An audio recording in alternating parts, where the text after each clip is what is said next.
And there he is, the freaking Rican himself, Gustavo Badell. Gustavo assured me when I talked to him in Miami at the national championships that he would be bringing him his physique back down, getting that midsection trim, and bringing 231 pounds to the table, not 241 that he had at the Olympia that knocked him down into 6th place. Gustavo is, of course, the same guy who finished top 3 at the Mr. Olympia 2 consecutive years before really falling back to the pack when he fell to 6th at this past Olympia. And I know we talked about it a few times on the radio show.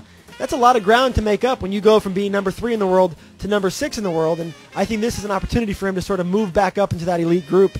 No question, Dan. Dead on the money. Gustavo's very good. You can see here his conditioning is back.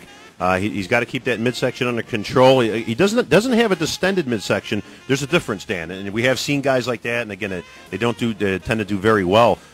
He's got to keep a mental note, like a lot of these guys do.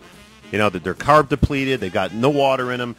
You get tired out very, very quickly when you're on that stage. But you have to have the professionalism and the cognizance to keep your stomach in and keep it tight at all times. You know, that's the one thing that separates bodybuilding from any other sport, Dan, is that it's all out there. You can't hide anything when you're out there wearing a slingshot, for posing trunks.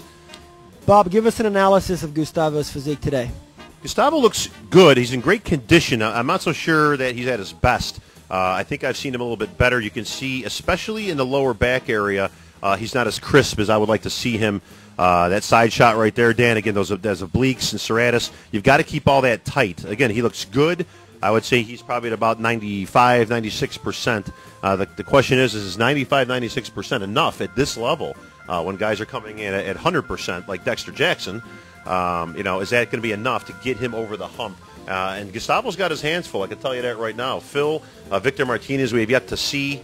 Tony Freeman looked very good. And don't forget, Dan, Tony was right on Gustavo's heels at the Olympia. But even though Gustavo was off, Tony, he still managed to edge out Tony Freeman, so he may have the edge coming in here.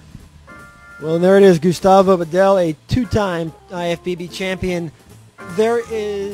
This really all comes down at this point to Victor Martinez. Victor Martinez is the wild card. We know what Victor can look like. Competitor number 8 from Spain, Silvio Samuel. That he's capable of. It is his show to win or lose at this point. Now, if Victor is off...